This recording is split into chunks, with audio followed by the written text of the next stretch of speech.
How to share CapCut project in mobile. So hey everyone, welcome back to the channel.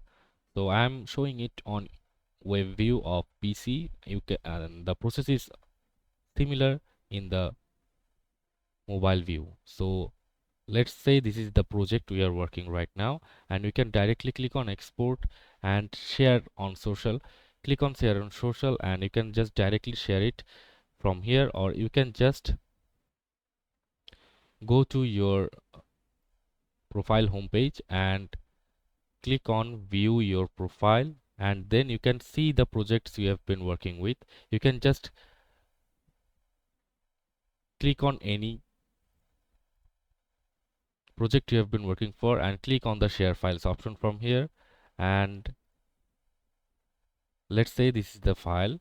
So if you click on this and click on continue to share, you can just click on copy link and paste it wherever you want to share it, or you can also just click on email and email someone and make it as a sharing option. And that's it for this video.